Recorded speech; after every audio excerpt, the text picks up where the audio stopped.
What's going on, everybody? What is going on, everybody? How you guys doing today? It's good to see you all. Had to work out some little kinks. Hopefully everything is good now, though. We'll see. We will see. Hopefully everything is great. What's going on, Latanya? And my astute moderator, Gypsy Lily. What's up, Foxy Loxy? Great Dane, Wendy Seeley. How are you all doing? What's going on, Valerie? It's a pleasure to see you on as well. Hope everyone had a great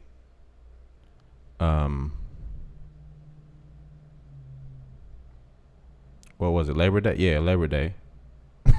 You know how it is. I forget.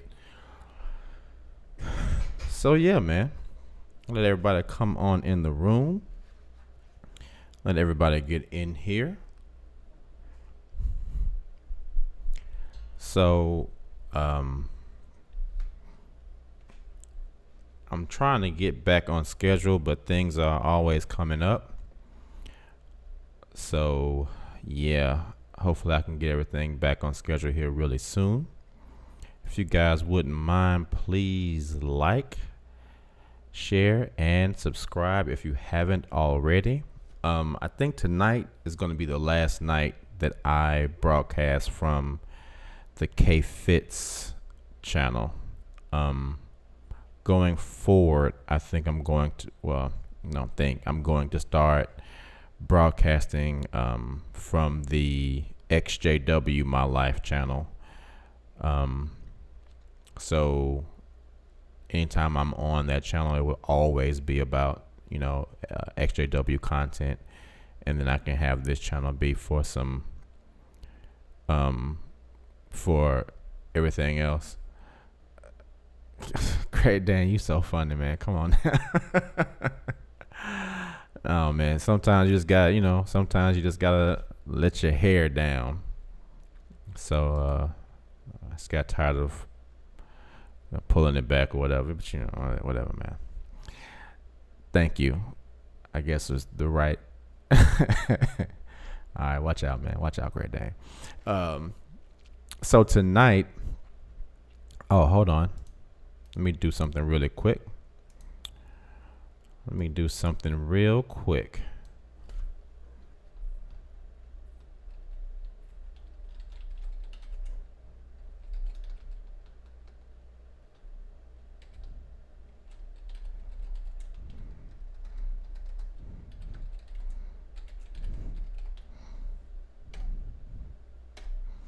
All right.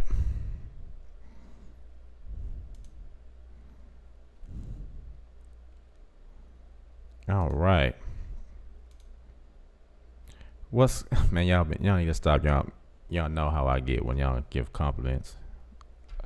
What's going on, Nikki T? What's going on? So today I thought I would talk about, as the title suggests, the breaking point when you say enough is enough. And I thought I'm gonna put this chat down because y'all making me y'all making me blush and stuff. Yeah, I know I kind of got in a little bit later than I thought, so I'm sorry if the notifications didn't come out as quickly as I wanted them to. But before we get started on the topic, I just want to tell y'all a quick little story.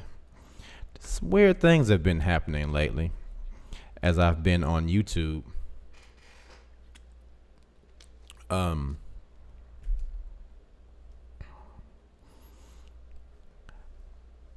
gotten catfished a couple times, guys. And I know y'all know what that is, right? Get my hookah out of the picture. But there have been a couple of people who have hit me up and As you guys know, I'm single. So every now and then I'll talk to a lady, a lady will hit me up or something. And thank you. Thank you, Nikki. I appreciate that. Um and so I was talking, yeah, catfished. I was talking back and forth with somebody, and we had texted back and forth a couple times, and then she gave me her number. And so I called. We talked, had some really good conversations. And so I've been catfished before. So I said, I think it's time that you hit me up on the video chat so I can make sure you are who you say you are. And every time I brought up video chatting, it became an issue. There was always some huge reason why they couldn't video chat. And that's always a red flag. It's when that happens, it's usually a dude or somebody pretending to be a woman, and they know if they video chat, it's a wrap. So I said,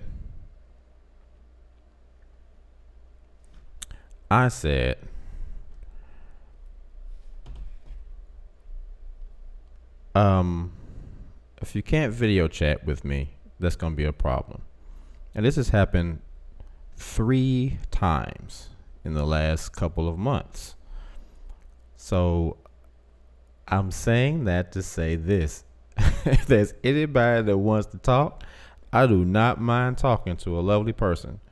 But at some point, it's going to have to be a thing where I need to see who you are. Because I do not get down with the catfishing. So please, if anybody wants to talk, has any type of interest, please be prepared for me to say, okay, I need to see your face on video. Because I don't want to be talking to somebody I don't know what it is. All right, so please don't do your boy like that, because I will not do you. I will not do you that way. You hit me up, I'm like, let's video chat right now. You can see my face right now, anytime. And it happened literally 3 times in the last month. This last month, 3 different occasions. So yeah, it just makes me a little nervous, because you never know who's out there. All right. What JJ Jr. saying? Dash. That's funny. So yeah, it's been a crazy time. Crazy time. So today I wanted to talk about something that, getting on the topic about the breaking point. The point I want to make today was about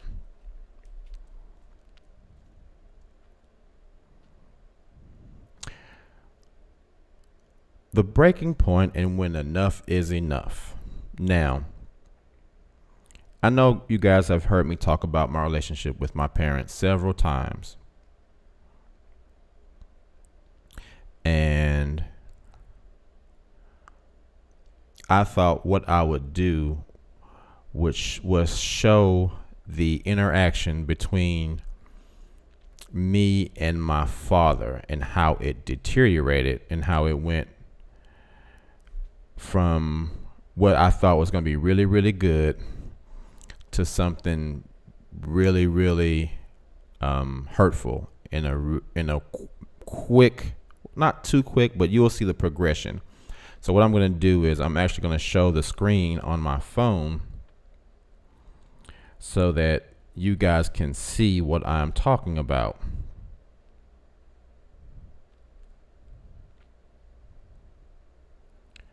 So let's hold on, give me 1 second. I'm gonna pull up my phone real quick.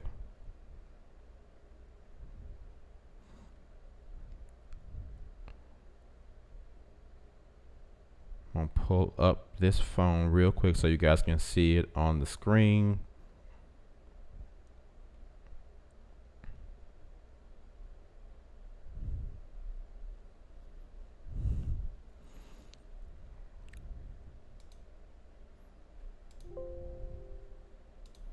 Give me 1 second here.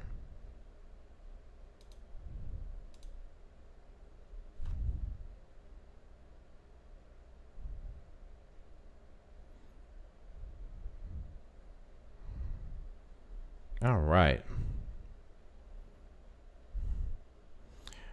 All right. So, as you guys can see, this has been going on since January. All right. So,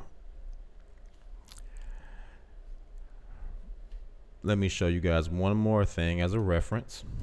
Hold on. Before we get way into this story,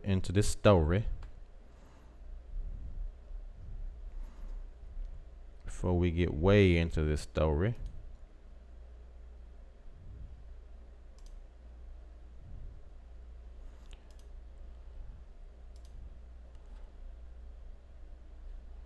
So,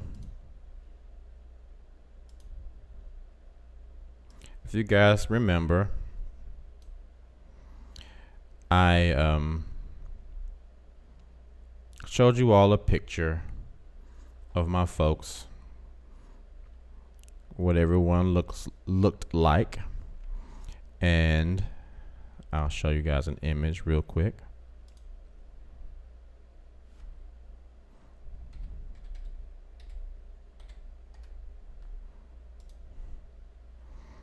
I will show you all a picture real quick. Whoa. The hell? Let's do this. Hold on. Let's see if we can fix that. Hold on, guys. Give me a second. Whoa, that went crazy, didn't it?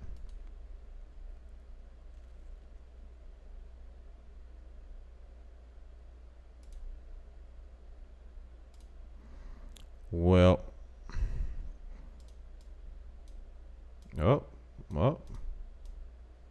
okay, there we go. Oh shit, I just messed everything all the way up. Hold on, guys. Sorry about this. Give me 1 second. There we go.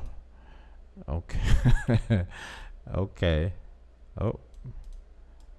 Okay. Let me try to fix this one.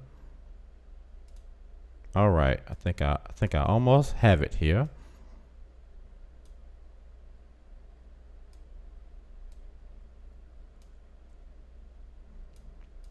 All right. So guys, if you remember on my community tab, I posted this picture. This is me being prematurely happy when I reconnected with my folks.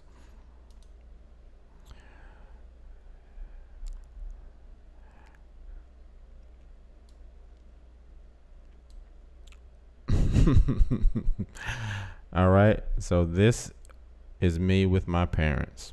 Okay, now let's get that out of here. I think my OBS is being a little weird. Let me get that off of there.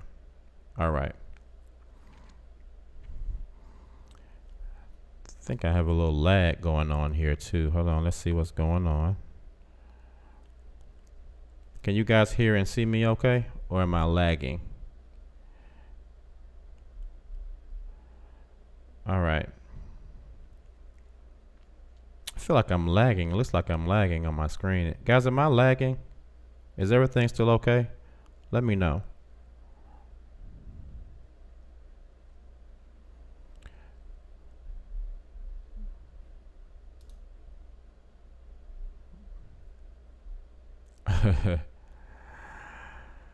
All right, so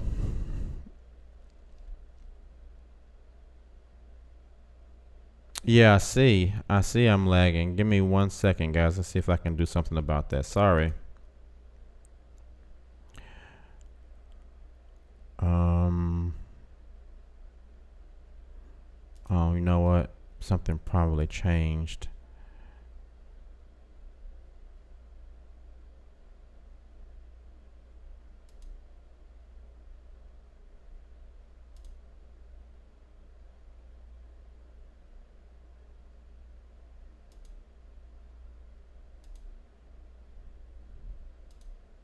All right, there we go, guys. Sorry about that.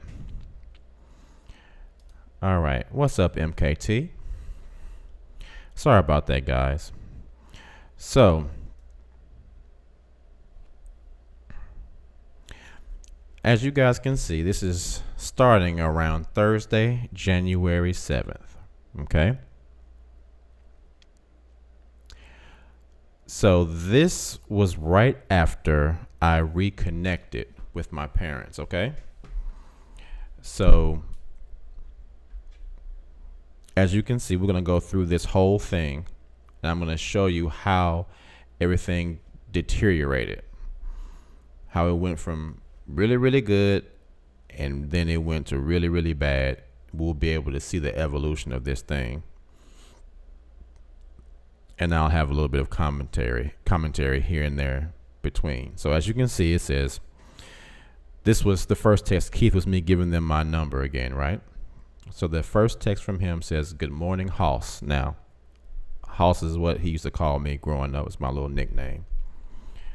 So yeah, he would always call me Hoss, right?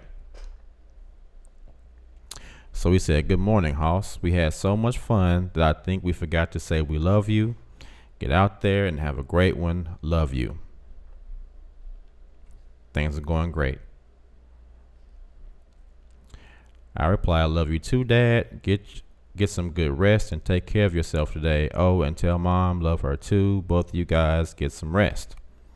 All right, so things are going really good. Things are going really good. All right. Next day. "Good morning, Hoss. We hope your day went well yesterday and wish the same for today. It's a mess today, so we just want to say be careful this weekend. Old Dad loves you. Old Dad knows you can handle it. Love you, man. Talk to you later." Right? So much love. Everything's going great. "Hey, Dad. How you feeling, man? You good? Love you too, man." He says, "Feeling pretty good. Getting ready for the meeting." I reply, "Okay, man. Have a good time. I'll give you a shout later today, okay? Be safe." He says, "Okay." Things are still going very well, all right? Now, January 20th. "Good morning, Dad. Hope you guys are feeling well this morning." "Good morning, Hoss. Feeling pretty good so far. How about you?" "I'm great, man. I'm glad you guys are good." "Good to hear. What you got up for today?" I said, "I'm going to do some Uber for a while. That's about it. What about you guys?" He replies, "It's a little cold for us, so I think we're going to stay in so I can get ready for tomorrow." I say, "Okay. I'll call you to see how everything went."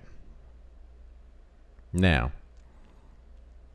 here is when shit starts to backslide a bit. Things start going a little bit awry. Okay? So, a couple days later, this is his first message to me this day. "Hey, your mom and I are okay. I have been given an assignment by the elders. It starts very early in the morning, but I will be allowed to get my treatments. I am not to discuss it. I will touch you when time allows." And I'm assuming, he meant I will touch base with you when time allows. That shit sounded weird saying it out loud, but you know what he meant. Now, the interesting thing is, as I told you guys before, once I first reconnected with him, my father has prostate cancer. All right. So he would have to go to treatments regularly to deal with the cancer. But when he says he had been given an assignment by the elders, this is when, unbeknownst to me, this is when my ex-wife had sent him my YouTube channel. Now, I did not know this. I found out from someone else, right? So I got this message and I started wondering what is going on. Why that sounded way different from the messages I had been getting the last few days. But I'm also thinking, okay, how selfish is it that this organization that knows that this man has cancer is still asking him to do some type of special assignment, even though they know he's sick, right? He had been cleaning the Kingdom Hall, cutting grass, doing all this extra stuff when he really wasn't even supposed to be doing anything. But for some reason, he was still out there doing stuff for them. They knew it. They knew of his condition, but they didn't ask him, hey, you want to sit down? We know you're sick. You need to be resting. No, you need to get in here and clean this Kingdom Hall. That really kind of pissed me off from their standpoint, but also it made me feel really bad for him not being able to say, damn it, I'm not about to clean this Kingdom Hall. I need to rest because I have cancer and I have treatments. So you can get one of these, teenagers out here to cut the grass, right? So I didn't know what that meant at the time, but I just kind of let it go. And I'm still, at this point, I am still trying to save the relationship. Okay. I am still trying to make everything as copacetic as possible. All right. So I reply, okay, Dad, I understand. Remember, though, that if you don't take care of your health, you won't be able to complete any assignment. You and Mom's health are of the utmost importance. She needs you, you need her, and I love you both. Try to focus on your health as much as you can, Dad. I love you guys very much. Okay, so this is me still reaching out. Now, I know we've had a lot of conversations on this channel about at what point do you, say, forget it, stop reaching out, let everything go. But I am still trying. I don't want to give up at this point. I am still reaching out, trying to make things work with my folks. Okay. So he replies a little bit later, I think the next day. Hey, Hoss, had a second just to tell you we are okay. Have a good day. Love you. At this point, I'm like, oh, okay. Things are all right. Things are all right. So I reply, I love you guys more. Have a good day too, Dad. Right? So things are getting back kind of okay again. All right. Hey, Hoss, I'm letting you know everything went okay Thursday and Friday. If you are working, please be careful. Talk to you later. I say, I'm glad everything went well, Dad. I'm heading in now. Love you guys lots. Hope you guys have a great day. Right? You too. So here is where things start to get a little different on me. Okay. I think things are going to start to take a little downward slope here. He said, okay, thanks for checking. So the next day, hey, Dad, just saying hi. How are you guys feeling? His reply, we are okay.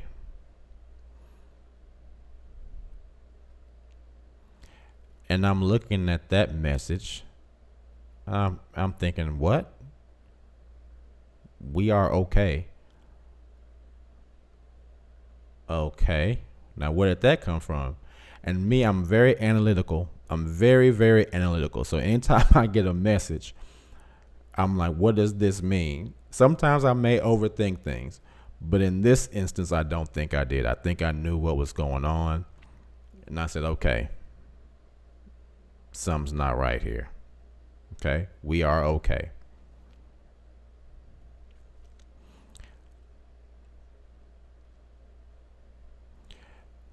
So, you reply later, hey, Hoss, we are just walking in the house and we are pretty worn out. So we are okay, but we are turning in early. I'll touch you tomorrow. I'll touch base with you tomorrow. I hate saying that out loud. I feel like I have to say pause every time I say that. So I say, okay, man, have a good night.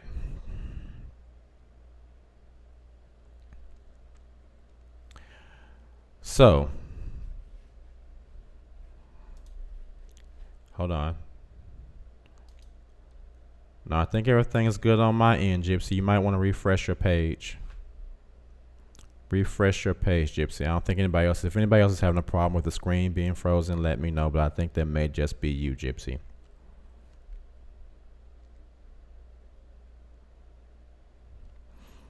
All right, so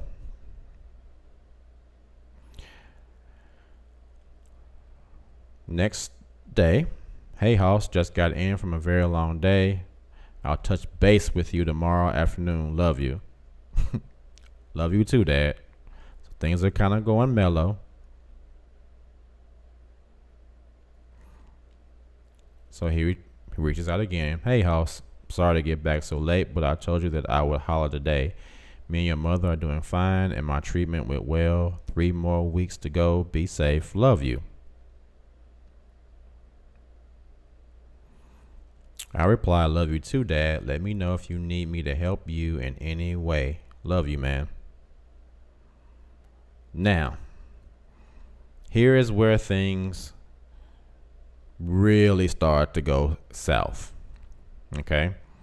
Here is where the interaction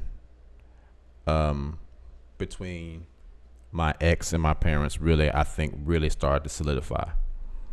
This is when, because what happened, once they found out about my channel, my ex-wife, my mother and father, and my daughter were asked to go into a meeting with the elders to talk about me.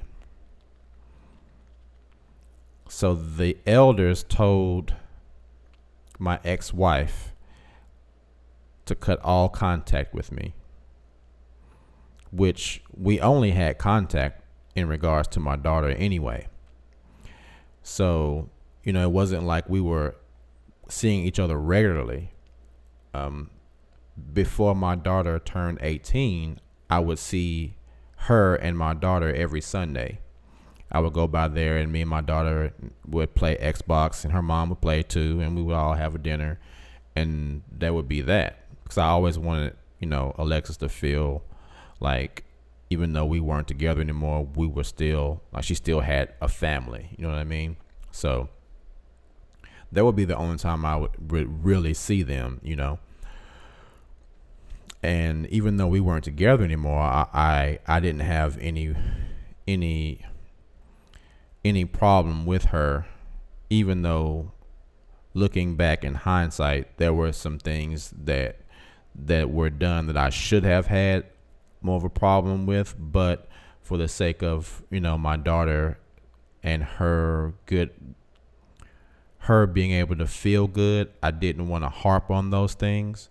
So I let a lot of things go and just wanted to be cordial so my daughter could see us all interacting and being, you know, peaceful with one another, right? But looking back, there were a lot of things I feel like I could have been a little bit more upset about, but I didn't. Now, they told my ex-wife, my father, my mother, and my daughter, they wanted them all to cut all contact with me. Okay? So then the next text I got from my father was this. Good morning, Keith. Now, see, that's that's how I knew it was different. Cause see, all other times he's been, hey, Hoss, hey, Hoss, hey, Hoss. Now it switched. It was like that switch happened.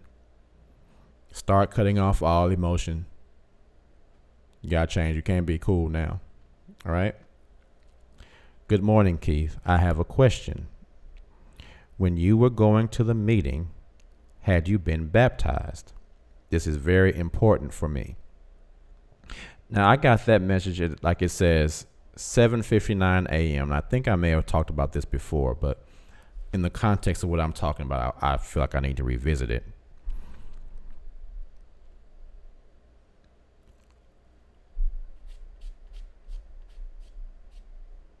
The fact that he would ask me if I had ever been baptized was an indicator of how much distance there had already been between us anyway, because I had tried to get baptized when I was 13.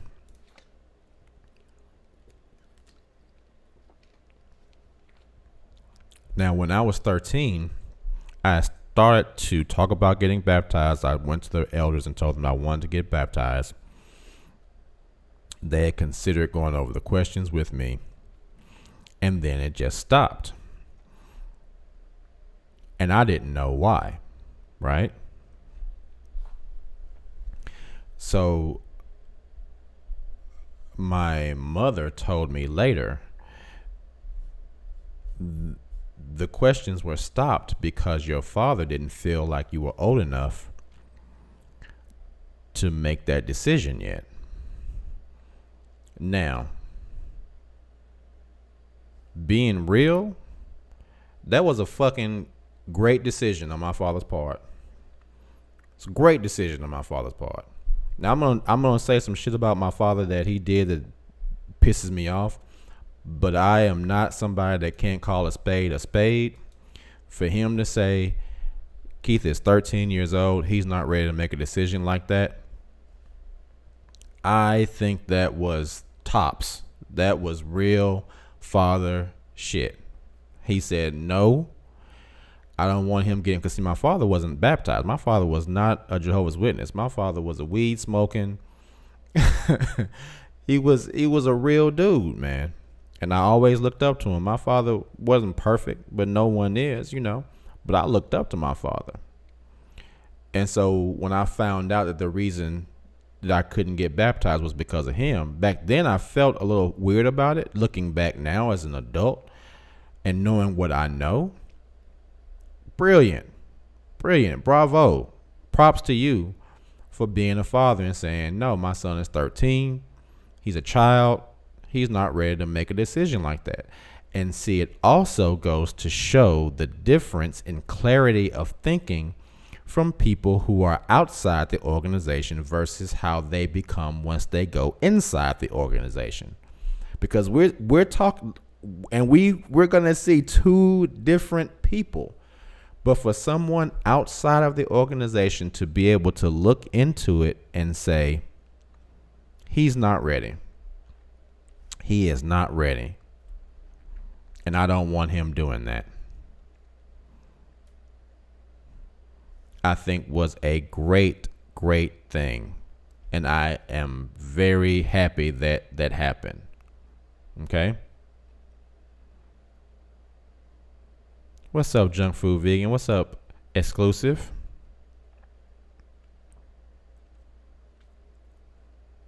So when I got this last message, I didn't reply right away because I had to think about it. I had to think, what is the best way for me to respond to this message? Like, what am I going to say? How do I respond to it? What is he trying to ask me? What does he want to know? Like, what do I say? What's the right response for this? So I thought about this for a while before I even responded to it.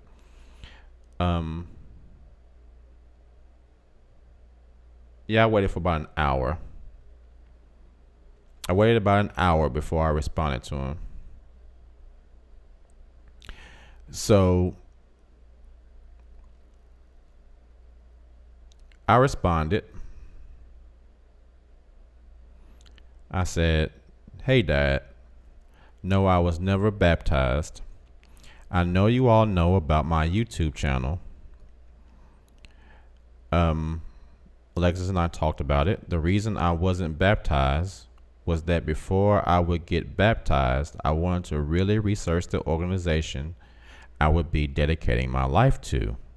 When I did, I found things that I thought were contradictory to what Jehovah would really want out of his people.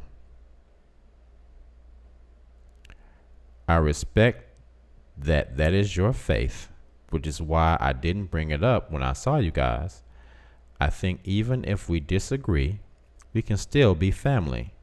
I just don't want it to drive a wedge between us. I loved you when you weren't a Jehovah's Witness, just like I love you now. I hope that you can give me the same love that I have for both of you."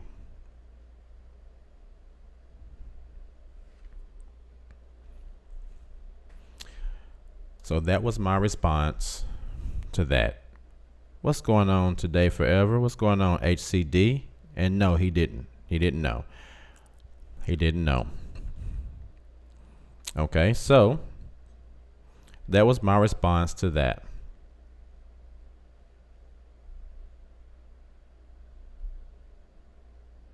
Now, I didn't know. Yeah. Well, I think it's indicative of the. Thank you, HCD. I thought so too. I really tried to take my time and give him a reply that would not close the door, but would leave the door open to a conversation, right? So his response to that was, "Sorry to get back so late. I just got out of treatment. I am looking forward to us sitting down talking with each other. That is something that we have never done before. I didn't have the chance to do it with my father. I will let you know when. Now get out there and have a great day. Be careful. Love you." Okay? So, at the time, I thought that response,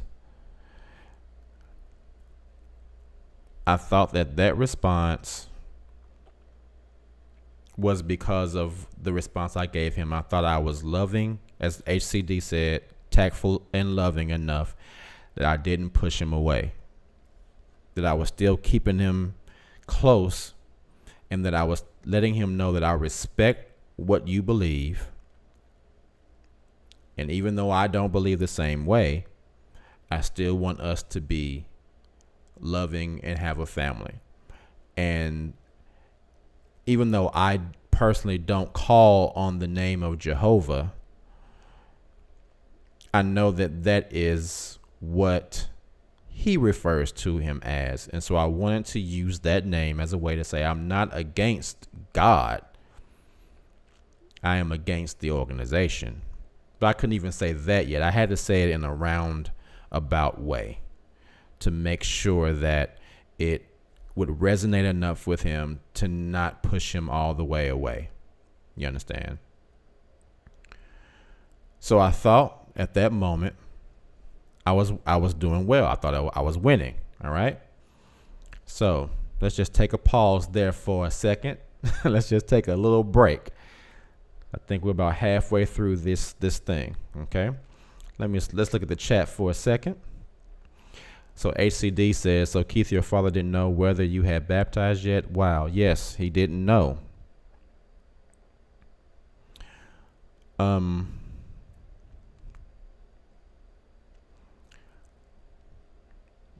MKT says facts. Okay. So guys, if you haven't already, please like and share the video. I would really appreciate it.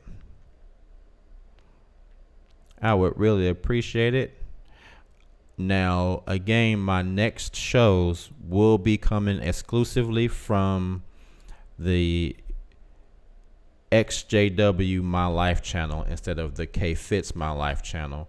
So if you guys haven't subscribed to that one yet, I'm going to put a link to it in the chat here. Give me a little bit. But if you haven't subscribed to the XJW My Life channel, please subscribe to it.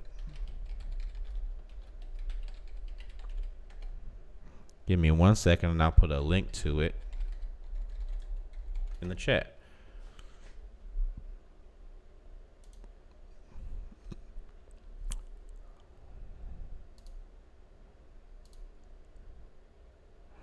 Give me 1 second. Yeah, because I don't want to confuse content. I want all the content. If someone comes to that channel or comes to see anything, they will know that it is going to be XJW content exclusively, right?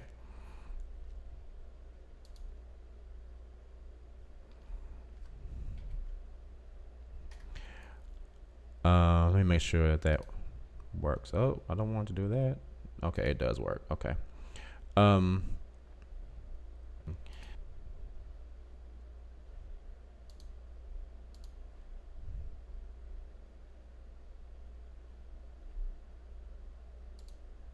Hold on, guys. I think I may have messed something up. Let's see here.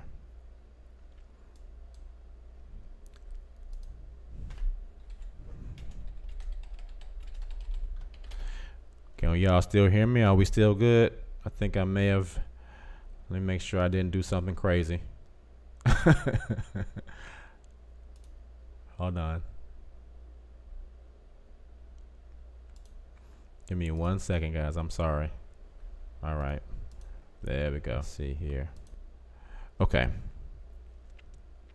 So,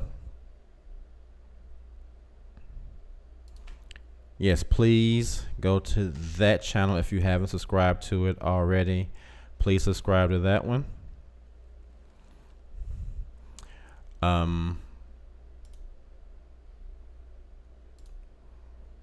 Also, again, once I start broadcasting from that channel doesn't have 1,000 subscribers. It only has like 58 or so. So there won't be any more super chats or anything like that. So if anyone ever wants to contribute, now that's not the governing body. That's user error. I can't put that on them. That's user error. So if anyone wants to contribute to the channel, you have to use Patreon, or won't be any more super chat. You have to use Patreon or Venmo or Cash App or PayPal. And if you want to email me, you can still email me at kfitsmylife@hotmail.com. All right. So, all right. Also, really quickly, I have to pub our sister, Self-Care Boss, with her business, Couture Massage. If you're in the Nashville or Murfreesboro area, her address is 1439 Northwest Broad Street in Murfreesboro, Tennessee. The website is www.couturemassage.com. The number is 615-746-7606. Her goal is to help entrepreneurs and musicians become a self-care boss. She also has a book called Becoming a Self-Care Boss, 31 Days to Self-Discovery. And that book can be purchased at her website, www.couturemassage.com/shop. So let's support our sister, Self-Care Boss. She is always in the chat and supportive of all of us. So let's support our sister too.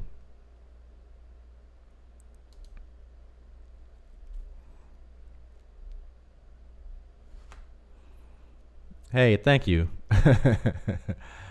Mary Jane Greenlee, thank you for coming in. Yeah, she said it's her first time, but loving the topic.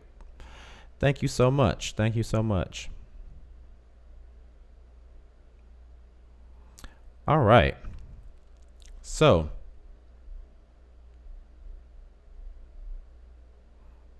let's continue, guys. So, I replied, well, let's talk about that last one. See, this is something that I want to talk about maybe in a separate video, but there are, according to psychology, there are different attachment styles that people have. And one of the things that happens with the organization is that it breeds, hello, Pamela, it breeds an attachment style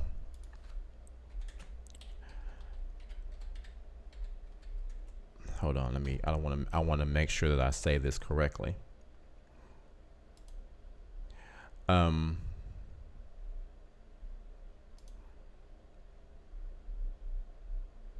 on one second, guys, because I don't want to misquote what I want to say here. But the attachment style that I'm thinking of is an anxious attachment style. Okay.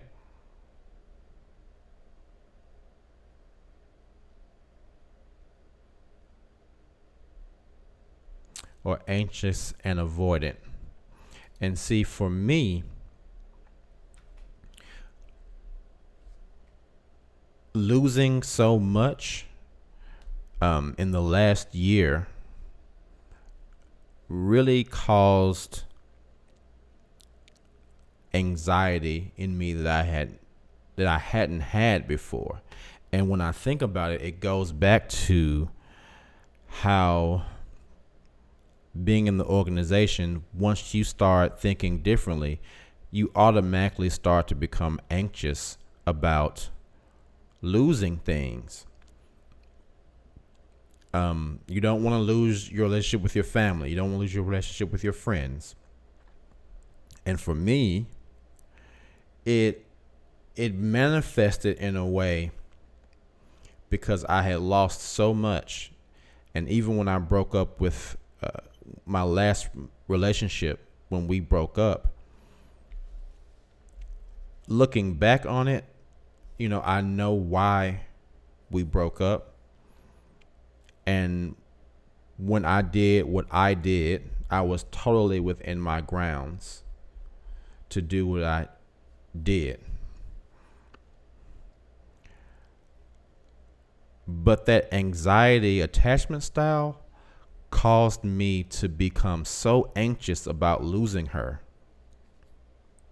that I started really, you know, I became so anxious about losing something else that I was, you know, chasing after her after we broke up because I was just afraid of being alone completely. After losing so much, I thought I can't lose this, even though I was completely founded in the reasoning that I was having for doing this.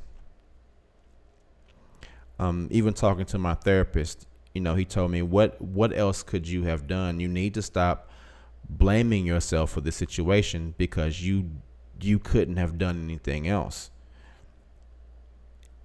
And even hearing that, the anxiety was so strong because of the instilling of not wanting to lose something, that it took me so long to get to a point where I could say, you know what, I was right within my rights to be away from this person.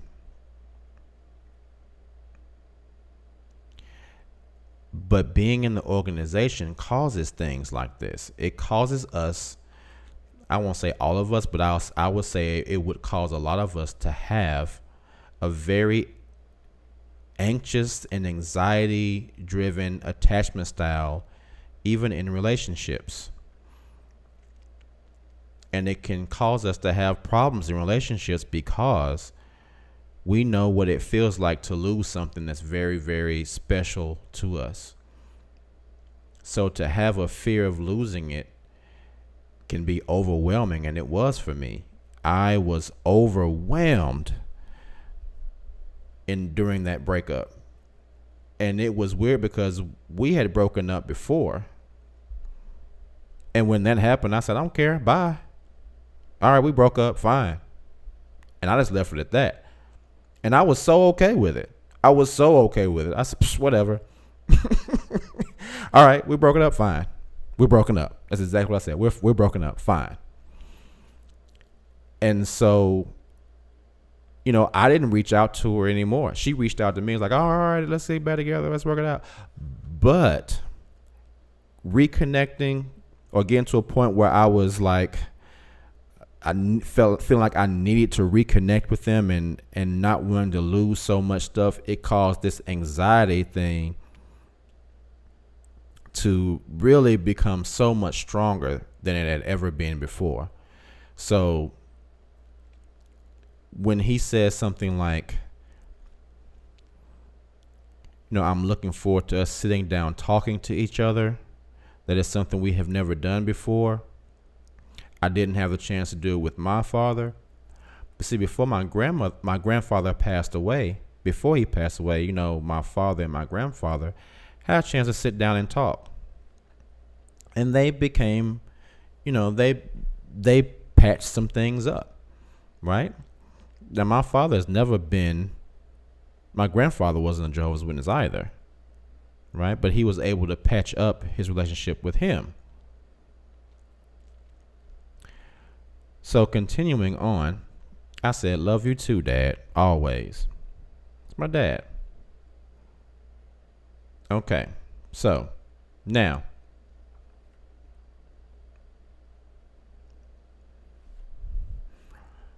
I'll keep posting the other channel in here. So if anyone else comes in, guys, if you haven't already, please subscribe to this channel that's in the chat. It is my XJW My Life channel where all of my content about XJW stuff will be from now on. All right. Thank you, guys. Thank you, Gypsy. I appreciate it. So the next text says, good morning, House. Hope you had a good weekend. I have just had my first treatment for the week and I'm headed home. So just wanted to touch base. Everything is still going okay. Talk to you later. Love you, man. So now we're going back up again. All right. I was just thinking about you, man. Glad all is well. If you need me, I'm here for you, man. Love you too, Dad. So, all right, we're still having a rapport. It's coming back. Hey, Dad, just checking on you. Hope your morning went well. He replies, hey, House, my treatment went well this morning. Just a little over 2 weeks left to go, and I'll be done. I hope your day is going good as well. Thanks for checking in on me. Talk at you later. Love you, man. Love you too, man. So things are still kind of going good. All right. Good morning, House. See, now we're back at House again. See, it's like a roller coaster. We're back at House. So good morning, House. I'm at my treatment for the day, so I thought I would touch base. Say have a great day. Be careful out there. Love you, man.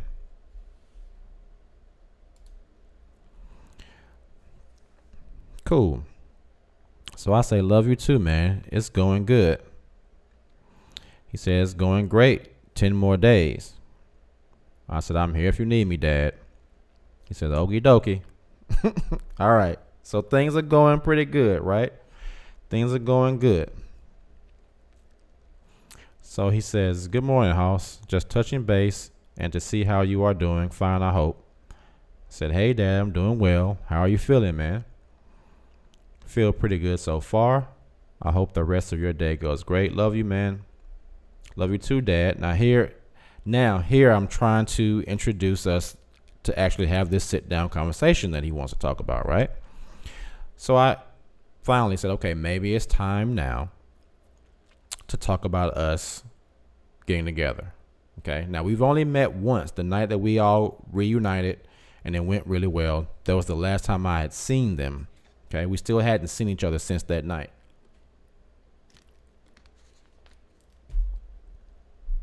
So I say, love you too, Dad. Maybe we can have lunch together this week or next week. He says, next week would be a good time. I say, okay, cool.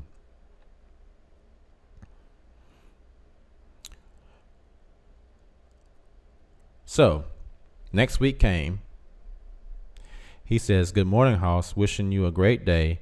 We set a lunch date for this week, but I won't have any money until next week. That is check time for me. Can we make our date for one day next week? Now, this is my dad. Money, I'm not worried about no money, right? I'm not worried about money. I say, hey, Dad, I wanted to take you to lunch, man, so you don't have to worry about that. But if you just want to wait, that's fine. But you don't have to worry about money. You don't have to worry about it. That's my dad, dude. You don't have to worry about money. Come on. You're going through cancer. I'm like, yo, we can't have lunch because you don't have no money. Come on now. So he says, I really want to sit with you. How about Thursday? I said, that works, man. You want me to pick you up, or do we need to meet? So he says, I will be out of the house. Keep your phone close to you, and I will let you know when I am open. I say, okay, that works. So now here comes Thursday. Here comes Thursday. And this is what happens, man. Now you keep trying to reach out to people. You keep trying to reach out to them. And there always seems to be some excuse or some reason as to why they can't sit with you. Okay, so this was my experience, and I don't know if anyone else had the same experience, but this is my experience. Okay, hey Hoss, can we change our lunch date? I'm so sorry, but a couple of things have come up, and I can't get away. Can we try again next week? Sure, Dad. How are you feeling? Pretty good so far. 6 more to go. Now, watch this. Now, this lets you know what's really going on in the house. I say, okay, cool. Can I bring you guys lunch or something? Or is that a bad idea? I just wanted to feel it out. I just wanted to see what was really going on. Is this you or is it her? What's really going on, right? This was his reply. I think that would be a bad idea. Let's keep things between us right now.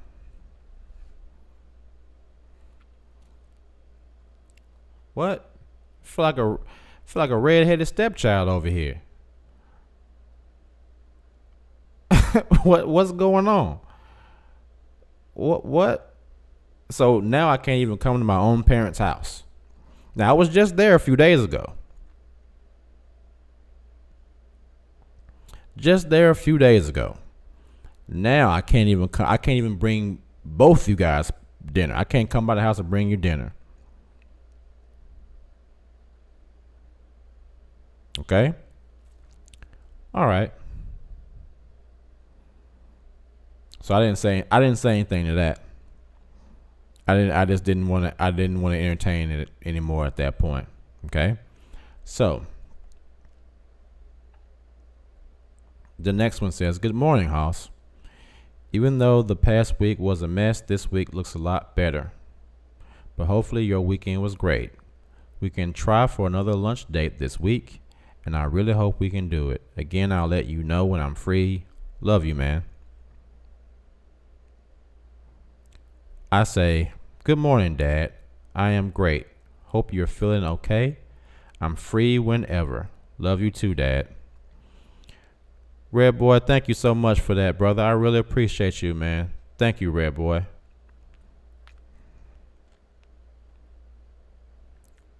So, next day, hey Hoss, just saying good morning and wishing you a great day. So, how have things been going with you? Now, see, we're still supposed to have been getting together to talk,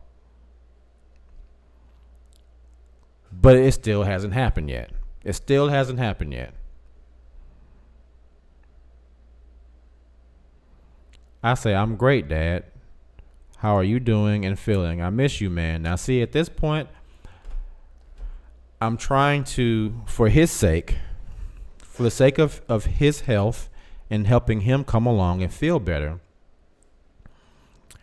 I'm trying to make sure that I am as positive as possible. I don't want to come in and start talking about how I really feel about the whole situation because I don't feel like it's time yet. I feel like if I do that now, it's going to do nothing but push them away or deter his positive movement in his recovery. So even though I'm real messed up about it, I'm not going there with it. It's not time yet. It's not time yet. So I'm like, okay, we're not going to talk about this now. What's up, Kat? Thank you so much for your donation. I appreciate it. You too, Red Boy. You always come in and drop some money in here. I really appreciate you guys. Thank you guys so much. So he replies, I just left my treatment and I am at the dentist with your mother. She's having a procedure done today. I said, oh, okay. Well, I sure miss you guys. I said it twice. Okay? I'll get back to you a little later.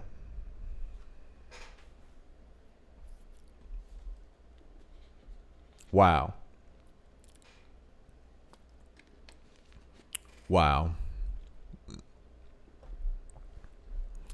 So I told him twice, miss you guys. I'll get back to you a little later. It's as if there's enough of a connection to just be cordial, but not enough to be loving.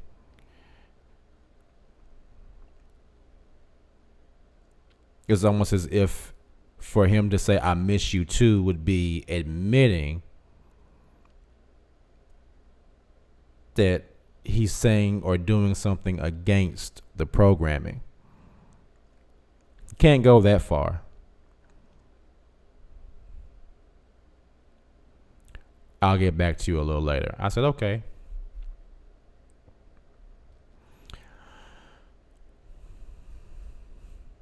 Here's the next one. Good morning, Hoss.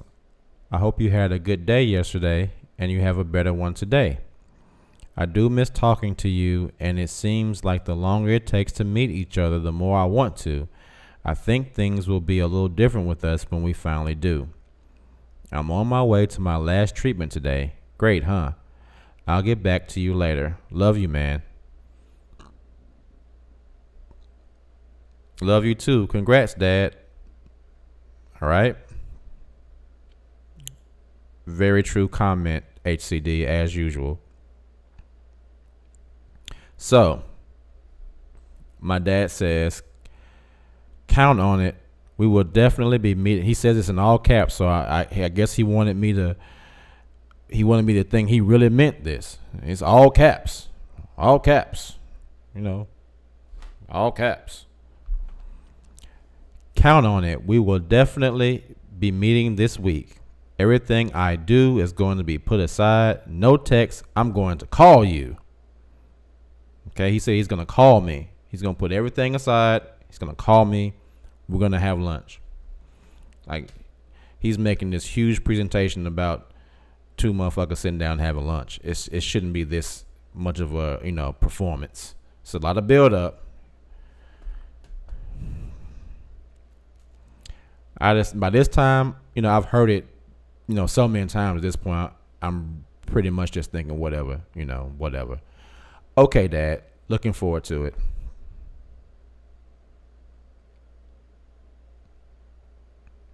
So, this is what happened after that.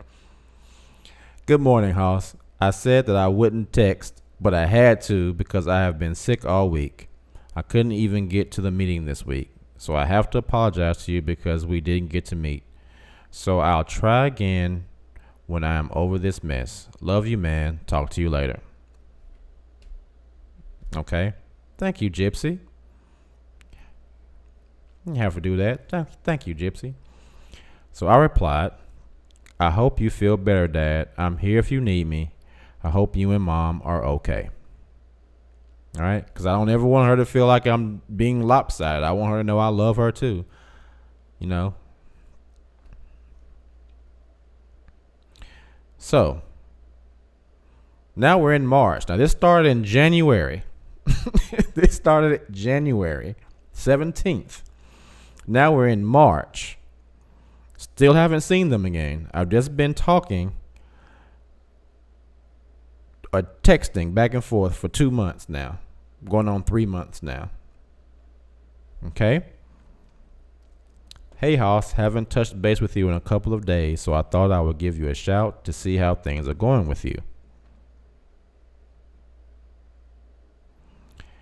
Things are good, Dad. I'm volunteering today to help feed homeless and seniors. How are you? Feeling. Sorry. So every now and then I go to this place that is, not far from here, where they give out food to homeless people and seniors. They can just come in and get a bunch of canned goods or some fresh food. And, I just go in and help organize these little bags of food, and then they'll come in and I'll either just hand them a bag or I'll help them take it out to their cars, or sometimes it'll be people that come from like senior homes where there are a lot of people that can't get out, so they'll come and just collect a lot of food to take to the senior people, and I'll help them load their vans or whatever. It's just a couple of hours just to volunteer to help some people out. So it's just something I do every now and then. So I told him about it. And this was his reply. This was his reply. Listen to this. I'm feeling pretty good so far. I cut a little grass yesterday, and it made me kind of tired. It was back when he was cutting grass for the Kingdom Hall. But I got a good night's rest, so I'm to take it easy today. It's a good thing you are doing. Keep your heart in the right place and help those who are not as fortunate as yourself. Blessings will come to you.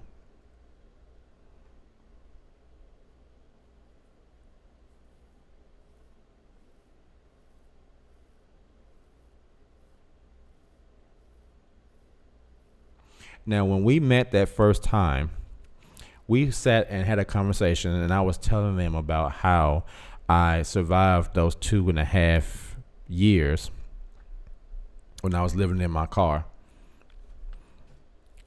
And when I told them that,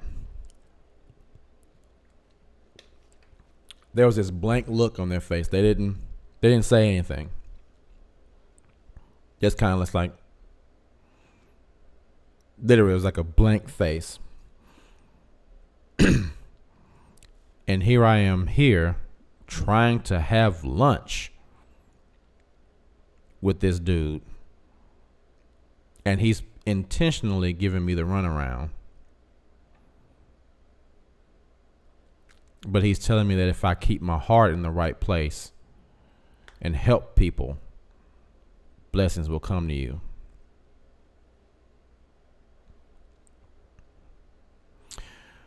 So I replied, "You finished your treatments yet? You finished your treatments? Yes. You okay? What did they say after you were finished?"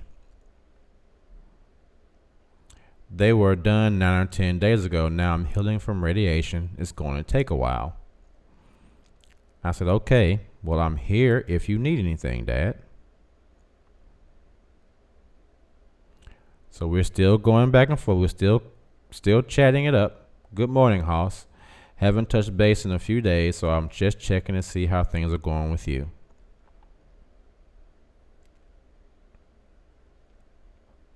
Now,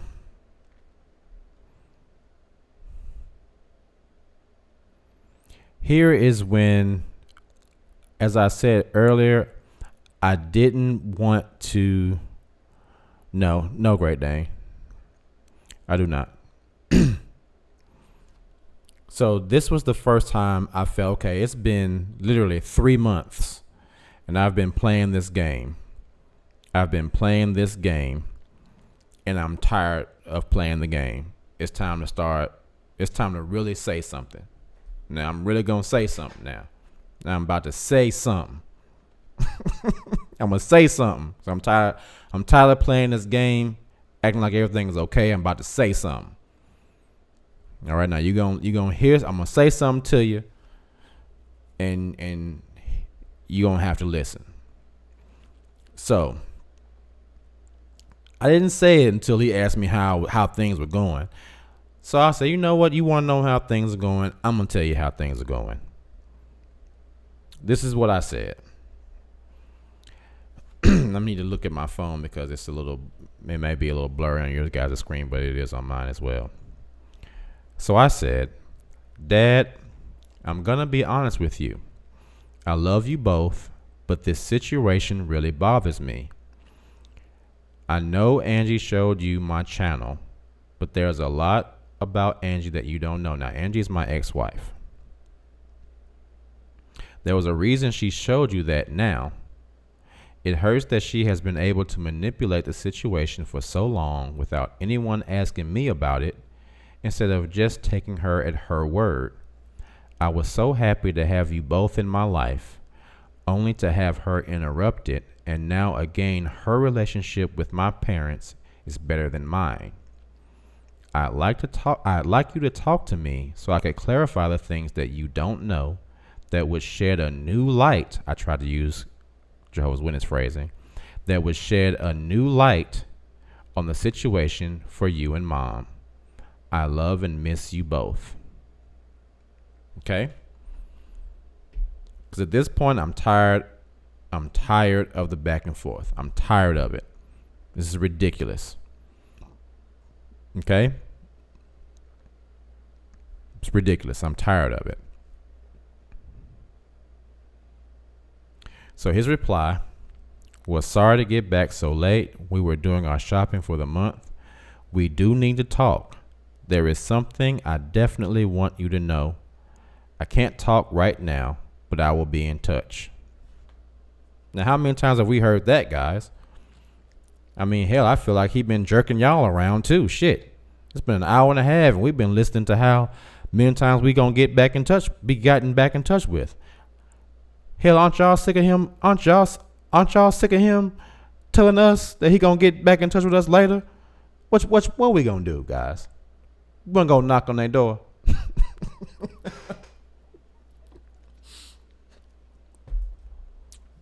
Thank you again, Kat. Thank you so much. I really appreciate you guys so much. Thank you, guys. Thank you so much. So he replies, sorry to get back so late. We were doing our shopping for the month. We do need to talk. There is something I definitely want you to know, but I can't talk right now. I will be in touch. Okay? I know I read it again.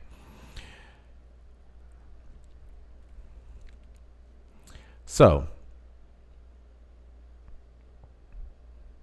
this next text came after that. What's going on, Jay MGTOW? Gypsy says, yes, I thought they were supposed to make their yes mean yes. I know, right? So,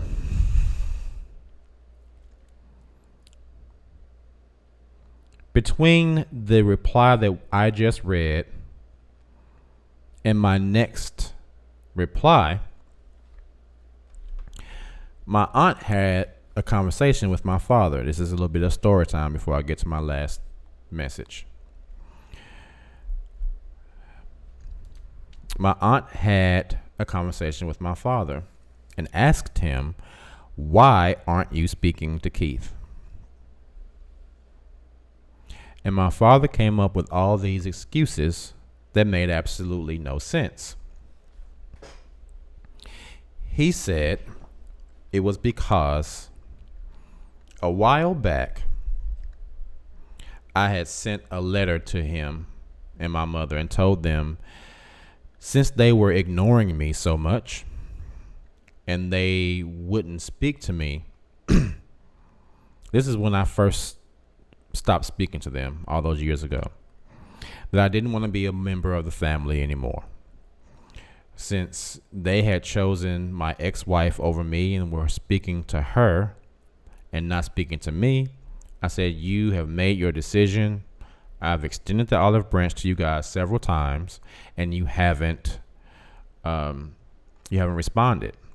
So I no longer want to be a part of the family. I hope you guys the best, but I can't continue to be part of this family if you guys are just going to continue to hurt me the way you're doing. I can't do it. So that's the letter that he was referring to. He told my aunt, Keith wrote that letter, which I feel I was well in my right because they were ignoring me anyway. So if you're ignoring someone, why would you become upset when that person says, well, I don't want to be a part of the family? He also said that my mother has an issue with me because I have a smart mouth. My aunt asked him, what happened between the time when you and Keith and Angela sat down and talked, because you had a good time during that conversation. What happened between then and now that made you no longer want to speak to him? And of course, there was no real answer to that at all. But he came up with, Keith's mom doesn't want to speak to him because he has all this anger and she doesn't want to talk to him until he gets therapy.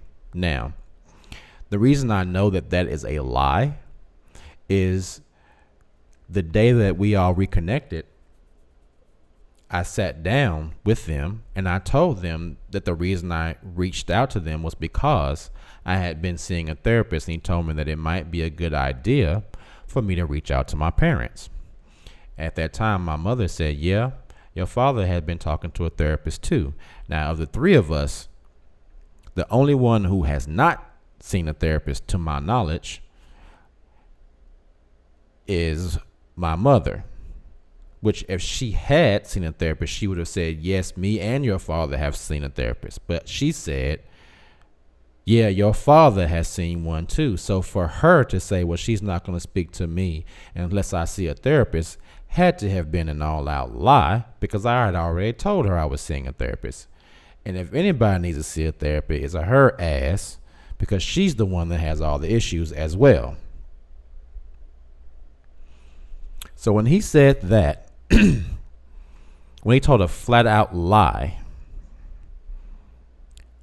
I got to a point where I could no longer tolerate him just saying shit and not being adult enough to just come out and say, I can't speak to Keith because the brothers won't let me. I can't speak to Keith because my wife won't let me. Just be honest. I would respect that. Because, see, deep down, I already know why you can't speak to me. You can't speak to me because your wife won't let you. That's why you're sneaking around. So there's some issue that his wife has, and what it is.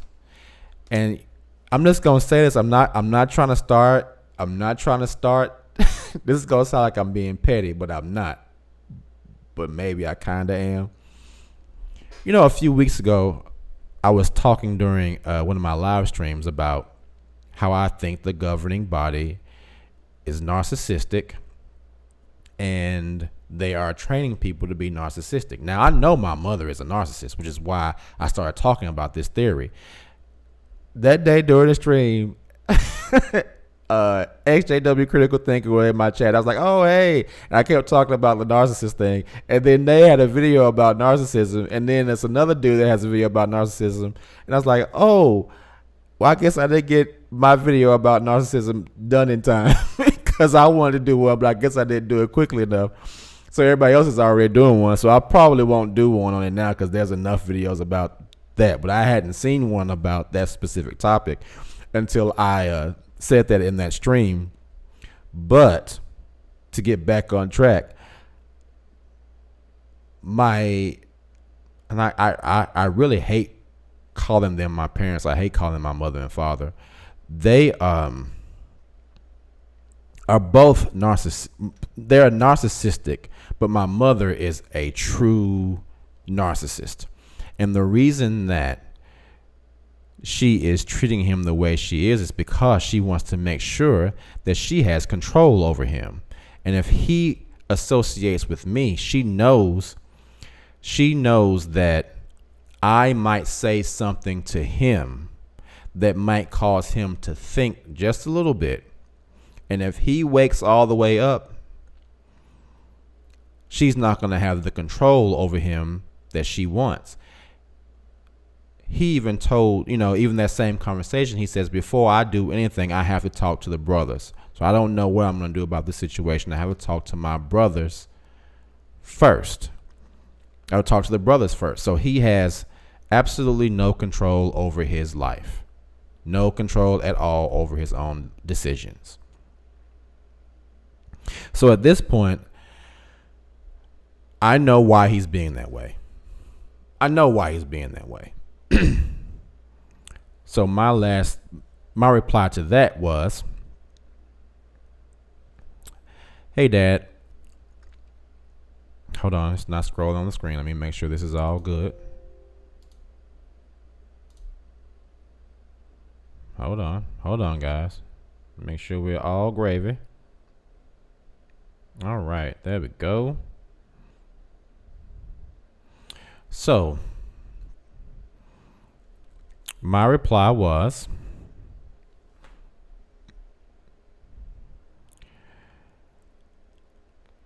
hold on, before I read this, I want to read this comment that Today Forever says, Keith, they will never tell the truth. Deep down, their conscience knows this is not natural love for family. They still circle jerk within the organization to satisfy the GB.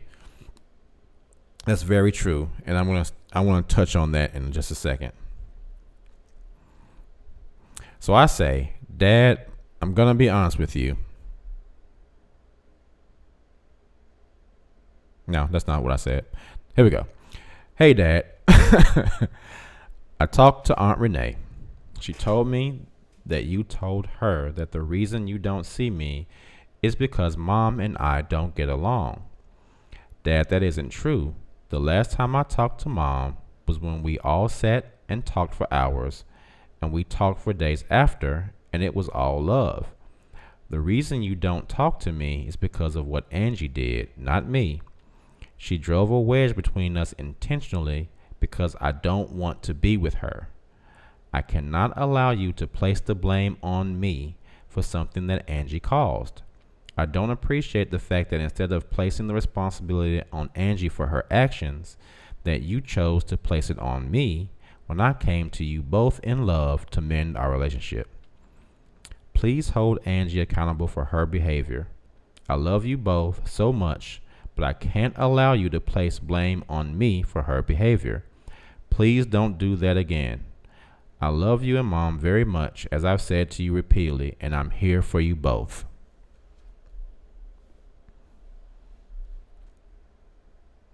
The reason, and as you can see, that is the last time I heard from him. No more messages after that. We are done. Silence. That was that. He did not want to reply. He did not want to accept any responsibility for what I just said.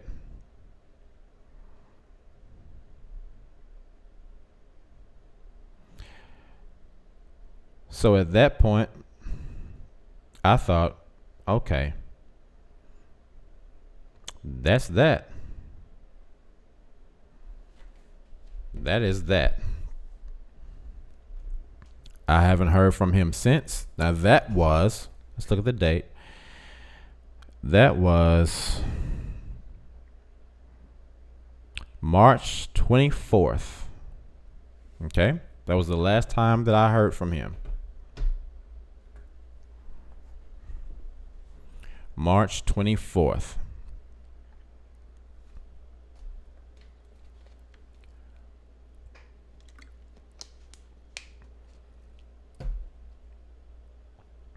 And to touch on what Today Forever said, you're absolutely right. They're not telling the truth. And one thing that I think we forget is that they have been told that they don't have to. They have been told, remember, they can do spiritual warfare. And if they have to do spiritual warfare and lie, as long as they're lying for the sake of their organization, it's okay. So yeah, they're not going to tell the truth, and they're not going to accept responsibility for their behavior.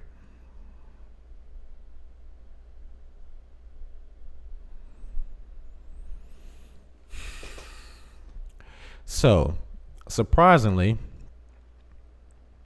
that wasn't even the breaking point, because after that, I still held hope. And I thought, maybe it's not just personal. Maybe it's not personal.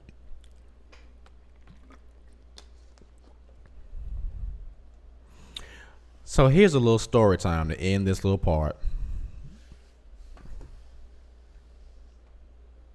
Here's a little story time to end this last part.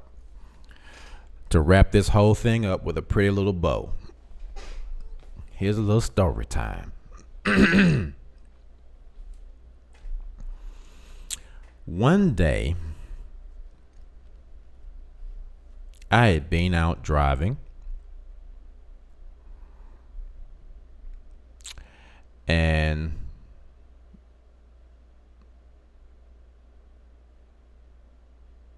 hold on one second before I start the story. Let's look at this chat real quick, because y'all are saying some really good stuff. I don't want to be distracted when I tell this last part of the story.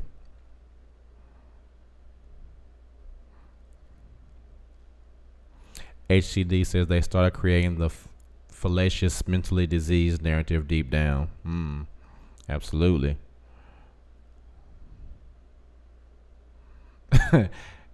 HCD says grown adults acting childish, being controlled by other grown adults acting childish. Great Dan says you're not being petty, you're just being real. And it was kind of real. I was like, oh, okay, well, all right, go ahead and do your thing, guys. Red Boy said this is sad. It is a little sad.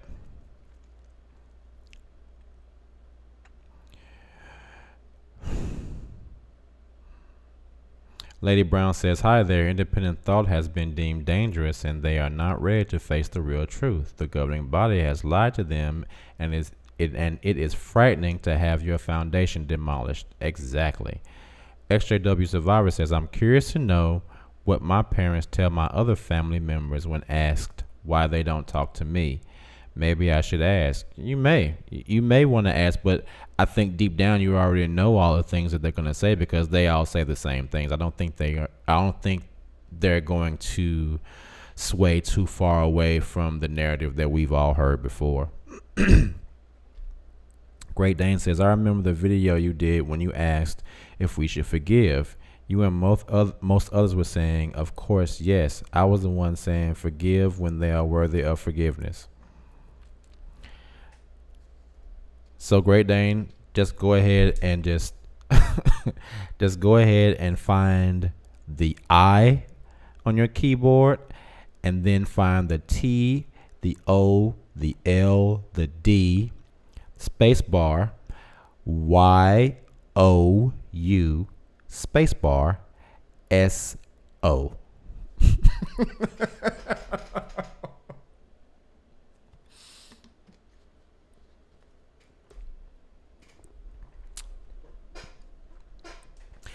Thank you, Great Dane.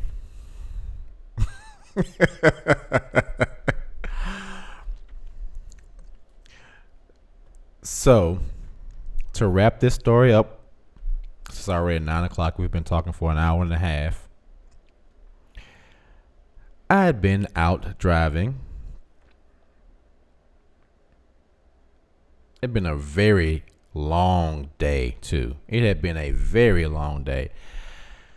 I had been up since 4 that morning. Been out running errands all day. Driving, running errands. So about 9 o'clock that night, after driving all day, running all these errands and stuff, I come to the gas station. I think, all right, let me get some gas, give me a little snack for the night because I'm still going to be driving a little bit more. Love and respect to you too, Great Dan. You know it's always fun going back and forth with you. So as I pull up to the gas station, I see this old vintage car. Beautiful vintage car, big rims on it. And I look, I said, I think that's Nub. It's a dude that I grew up with. You grow up in the hood, everybody has nicknames. And I saw his car and I saw him get out. I was like, I think that's Nub. So we call him Nub. So I go in the gas station. And he sees me. I said, "What's up, Nub?" He said, "What's up, man?" He said, "All right, how you doing?" I was like, "Hey, I'm good, brother. What's going on with you?" He said, "Oh, not much. So we shooting the shit for a little bit. He says, "Man, I saw your uncle yesterday." And I said, "Really? Where you see him at?" He said he came by my place. Just knocked on the door. We sat down and talked for a while. I said, okay. I said, I see your car out there. He said, yeah, man, still looking good. He said, I had it for about 25 years. I said, yeah, man, looks really, really good. I said, how's Uncle doing? Now I've had, let's see. Fred, Pixley, Blood. I had 4 uncles. 5. One of them passed away, then another one passed away. So now I only have 3. So I asked how's he doing? He said he's doing really, really good. His wife passed away. I said, oh, really? He said, yeah. I said, well, how's he dealing with that? He said, well, he's doing okay. I said, yeah, I remember the last time I saw him, he told me that she had helped him stop drinking so much. There's a lot of alcoholism that runs in my family. My mother's mother passed away when she was a child because she drank too much. I think all the uncles on that side have drug problems, which is the reason why I don't drink a lot. Like I drink every now and then, but I've never wanted to awaken some fuck your whole life up gene that might be dormant in my cells. So I want to keep the fuck your life up gene as far from the surface as possible. So he said, well, yeah, she did help him stop drinking, but she kind of helped him get over a bunch of other stuff too. And I said, oh, he was on that stuff. And he said, yeah, I hate to tell you that, but yeah, he was on that stuff real hard, Keith. And I said, well, I'm not surprised. I said, my other uncle has AIDS that he got from using drugs. And he said, oh, really? And he said his name. I said, yeah, it's him. He said, I didn't know that. I just talked to him the other day too. I said, so where's Unc staying? Now, before I give you this answer, which at this point you probably already know what I'm about to say, let me preface what I'm about to say. Now, my uncle is never been a Jehovah's Witness, never wanted to be a Jehovah's Witness, is an alcoholic, drug addict. Love him to death. That's my uncle. I love him to death. But real is real. Alcoholic, drug addict. This is my mother's brother. So I say, so Nub, where's he staying? Nub says, don't your mama live down at the bottom of the hill? I said, yeah. He said, that's where he's staying. Just like that. That's exactly what he did. That's where he's staying. Now,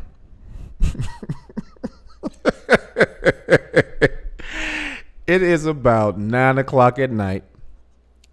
I'm tired as hell because I've been up all day from 4 in the morning. Now, this is my dude, so I'm trying to keep this is my dude rapport. I'm trying to have that, the rapport. You see your dude, you got a rapport. In the back of my mind, I said, you gotta be fucking kidding me. And I could feel the disappointment like come up my body and was right behind my eyes. And I think you guys have seen me enough to know my face just does a whole bunch of stuff. So I was trying to keep my face from looking disappointed.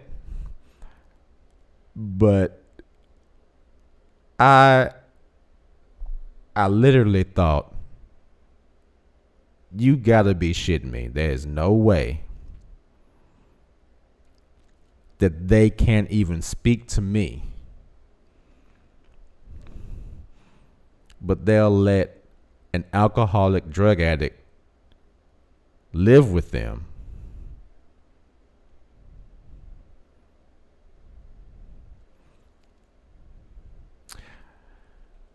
So I said, oh, okay. And so Nub said, yeah, you should go down there. And so he said, you should go down there and say hi to him.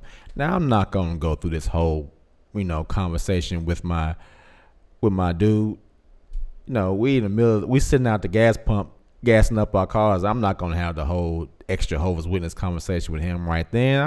I don't have the time nor the desire to have that conversation right then. But with him saying, you should go and talk to him.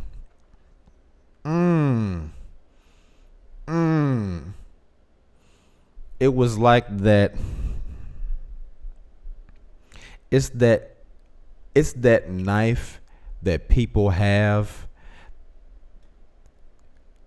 that they don't know they have when they say something that stabs you when they don't even know they're stabbing you, if that makes any sense. Because those words, why don't you go down there and speak to them? Now, there's 3 people I can't go see. I can't go see my uncle because he live in their house, and I can't go see my parents because they live in their house. So it's like, okay, well, I just said, okay, yeah, I'll do that. He's like, all right, it's good. It's good hollering at you. It's good hollering at you, Fitz. I said, all right. That was the breaking point. That's when I said, enough is enough. Because at that point, that was a visual representation and an emotional representation of how they really feel.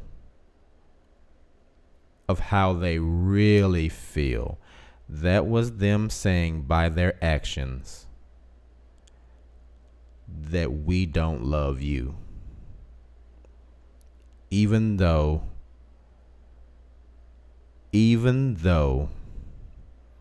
you have gone through everything you've gone through and have never done anything like that. You have just faced everything in life, took it, been knocked down, cried, got up, keep pushing, got knocked down, cried, got up, keep pushing, cried, knocked down, get up, keep pushing, and never became an alcoholic or a drug addict. Not saying anything to people if there's anyone watching that has had that problem, because I know everyone carries their burdens differently. Everyone's burden is their burden. I understand that. But the fact that I still went through everything that I've gone through and have been able to just stand up and keep going and become a better person. And that's not enough.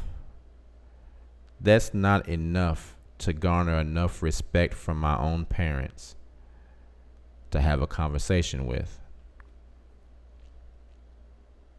But someone who has turned to drugs and alcohol, the love of the organization extends to that worldly person, but not to me. Now, I don't bring this stuff up for anyone to feel sorry for me. That's not the point. I don't need anyone to feel sorry for me at all.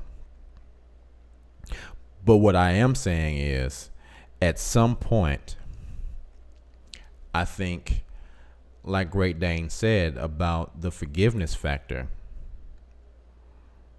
do I think that we should extend the olive branch and forgive? Yes, I do. Do I think that should last forever? No, I don't. I think there comes a point where you reach the breaking point, where you say, enough is enough.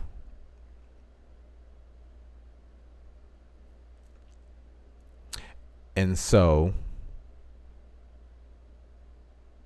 I don't know how many people who will ever watch this video or who are in the room have gotten to that point. Or if you're at a place where you're wondering, should I be at that point? Should I stop reaching out? And I can say for me, the reason I came to this conclusion is because there's only so much that I can take and still be healthy. The one thing that we have that's most important to us, in my opinion, besides time, is our health. And I don't want to waste either of them. And I think most of us, or some of us, are still in that position where we still may be taking some shit that we shouldn't take, on the hope that taking all of that shit, that we are going to somehow magically become an alchemist and turn that shit into some gold.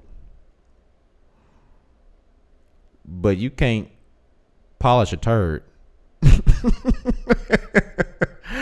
So if they're going to keep shoveling shit, then I'm just going to step out of the way, because I don't want to step in any more shit.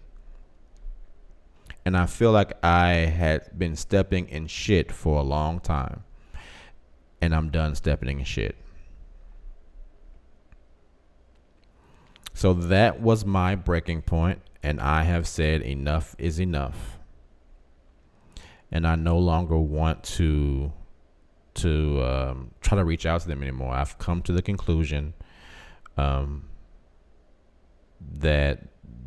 is a closed chapter in my life. And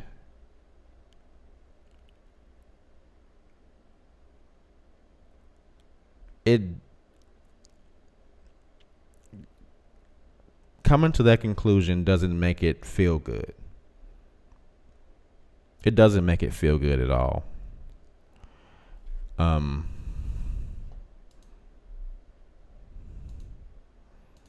It doesn't feel good at all. And there are times when it hurts a lot more than others.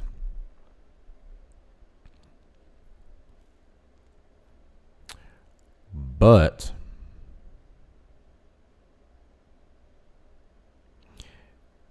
it's like not returning to, something that looks good to you, but might not be good for you. That's what my grandmother used to always say. Keith, everything that looks good to you ain't always good for you.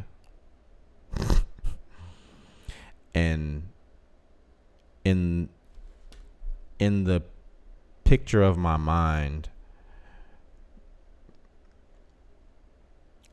the family being reunited is such a beautiful picture. It's a beautiful picture. But the reality is that isn't meant to be. It's not meant to be. And the sooner that I come to grips with that, the sooner that I can move forward with my life and leave all of that stuff behind. And that's where I am now. And again, like I've said before, this channel, I've never wanted to just spout a bunch of facts about the organization. There's enough channels for that. But I really want to provide a glimpse into the life of someone who goes through this, so that we can help each other move forward. There are so many channels out there that talk about the messed up things that are in the organization, but that doesn't help the people who are already out. The thing that helps, in my opinion, and I'm not disparaging any of those channels. Those channels are needed. But I feel like we have to have more channels where people actually talk about what we can do to help the people who have left the organization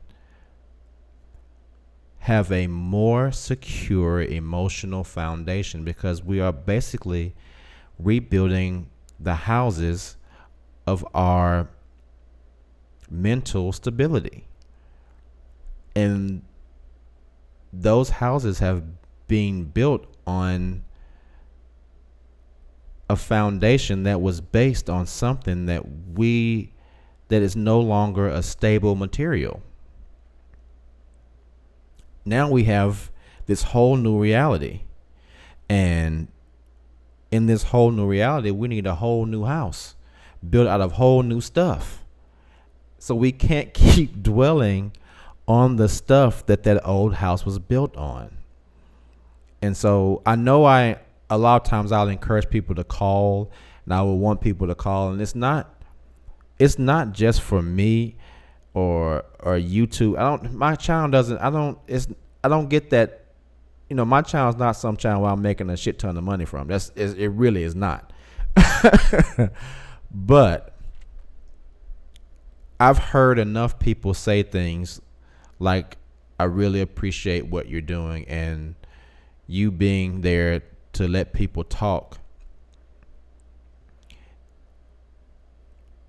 is why I do this channel. Not only does it feel like it helps you, but it helps me. A lot of times you guys say things and it will be something that I hadn't thought of. So I don't say this whole point of this whole 2-hour rant. I didn't even realize I've been talking that long. It's just for us to realize that we are worthy enough to be able to say, okay,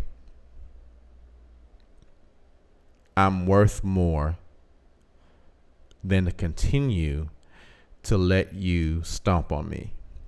At some point, while we all want things to change, and we all want our families back, and we all want that picture that we see in our minds that we wish, I know I do, that I wish I could just take that damn TV that's in my mind and turn it back to that channel and just be able to sit and watch how it used to be, and just turn to that channel and see it and walk into the TV and be in that moment again, even if it's just for a little while. I feel that way all the time. But in reality, I know that if I turn that channel the TV to that channel and I walk into the TV, all I'm going to do is bump my head against the damn glass.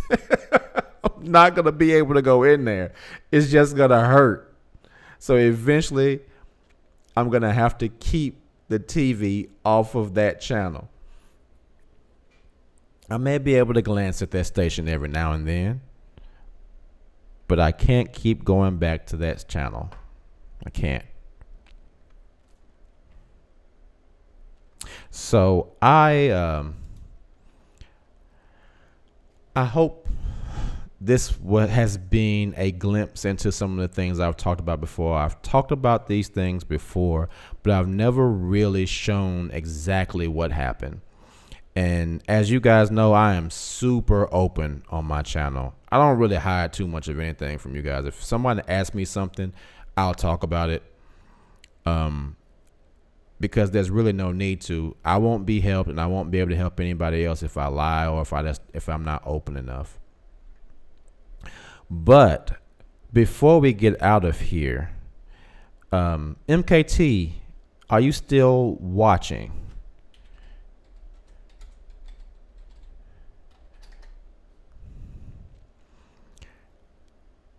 Because if you are, MKT left me a message earlier, and I think if he is still there, that it would be great for him to talk about the question he asked earlier. If he isn't, then maybe we can do it another time. I would never do it without his permission, without him saying that it would be okay to talk about. But he probably has gone already. If he has, okay, then what we'll do is I'll talk to him. He had a very good question, but he said that he would like to talk about it on the show, maybe something that we could talk about. But if he isn't here, then I don't want to talk about it. I want to talk about it when he's here. So maybe that will be something that we talk about at another time.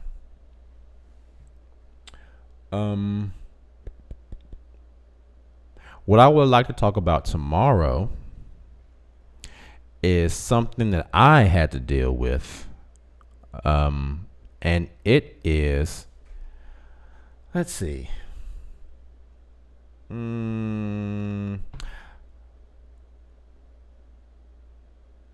Finding your purpose after leaving the Watchtower. And that was something that took me a while to really find my purpose in life again after leaving the Watchtower.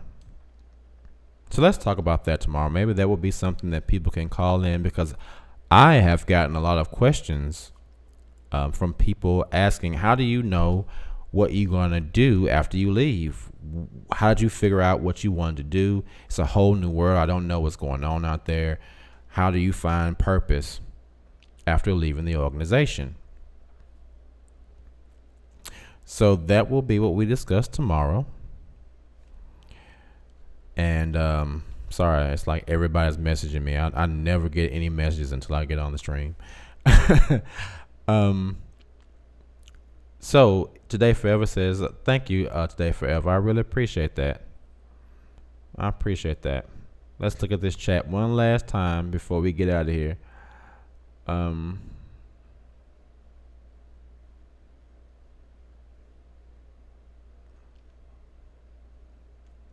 Great Dane said, this is some stupid stuff. It is. Chrissy Cat says, sometimes it's better to cut ties. So hurtful. I'm sorry that happened. Yeah, it happens to us all, man. Wendy Silly says, that is some deep stuff, Keith. For real. Today Forever says, I get so irritated with people in my life who tell me you can work it out. I generally no longer have that XJW conversation with people that don't know my story. It's too difficult. They don't know. XJW Survivor says, when my aunt said that I could pick her up from my parents' house, but I couldn't go in the house per my mom's request, that I wasn't allowed to set foot in the house I grew up in, that was enough. There you go. That's how it happens. I mean, of course, the same thing that happened to me. I can't set foot in my parents' house either, so I totally understand how you feel. It sucks. HCD says not when they're being conditional and destructive, knowingly or unknowingly under committing BWIs, Borg Watchtower influences. HCD says, but you can bury a turd damn straight. Red Boy says turning shit into gold is an even greater miracle than turning water into wine. That's right.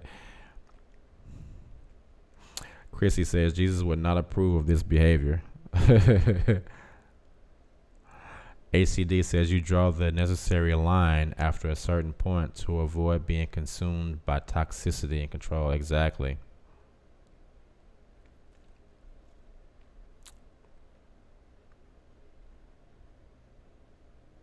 Nikki T says just the fact that there are so many messed up things woke me up, and that it was hidden my whole life. Exactly.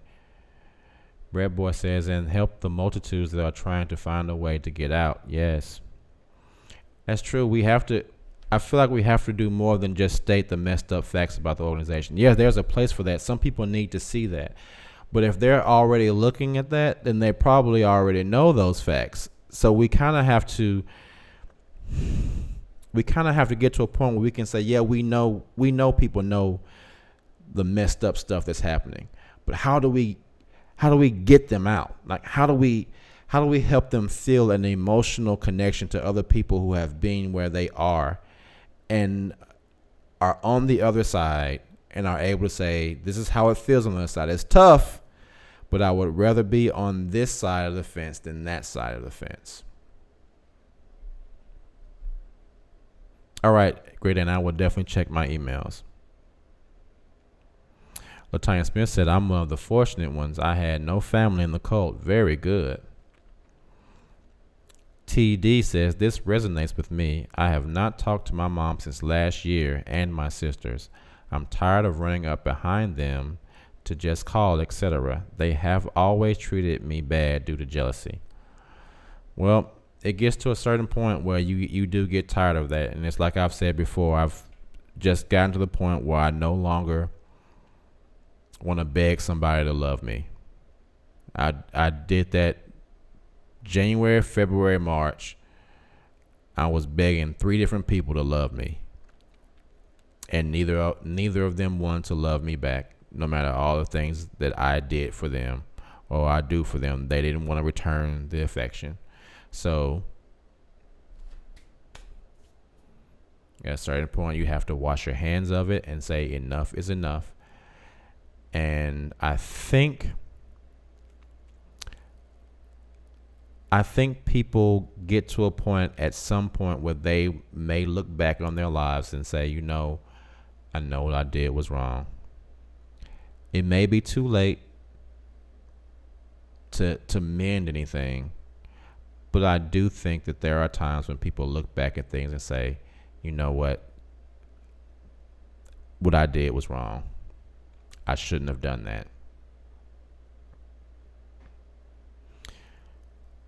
TD says, I have to protect my vibrations and energy at all costs. I'm not religious, but I'm spiritual, and I meditate on it, but I am at peace with not talking to them. You know what, TD? The thing that I think is that it doesn't really, and I appreciate the fact that you're not religious and spiritual, because I'm not a religious person either. But the fact of the matter is that these types of things happen to people in all walks of life, not just the Jehovah's Witness cult. This is shit that happens to people in everyday lives, even if they haven't been in the organization. This is just real life shit, which is why I enjoy talking about it, because it happens to so many people in and out of the organization. So, if there's anyone that has anything that they want to talk about, you can always, if anyone wants to call and talk about anything, that you can. And if not, if not, then we will go ahead and wrap this thing up unless somebody has something they want to say. But yes, TD, thank you for coming into the chat. There were a couple people who came in today that were first timers to the My Lifers. So thank you for coming in, first timers. It's been a good crowd tonight. I appreciate that. So yeah, thank you so much, guys. Like again, tomorrow's topic will be, hopefully, I'm going to try to get back here tomorrow, because I know I say I'm going to get back and I don't. I'm sorry. I'm trying to get better with that.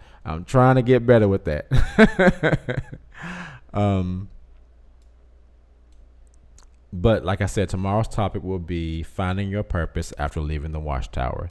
So if anyone has found their has left the organization and has found their purpose, it would be a great time for people to call in and talk about it, because there are a lot of people who have that problem with trying to figure out how to find purpose in their lives after leaving this organization.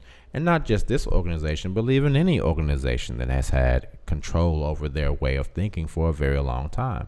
So I'll talk about how I found my purpose, and maybe you guys can talk about how you found your purpose after leaving the organization, and we can help some of these people who are still searching. All right. So yeah, guys, I'm going to go ahead and get out of here. Thank you guys so much for being a part of my channel and being a part of my life. Thank you for being my lifers here on the show. And I will see you all hopefully tomorrow. All right. Talk to you guys soon. Have a good night. Peace.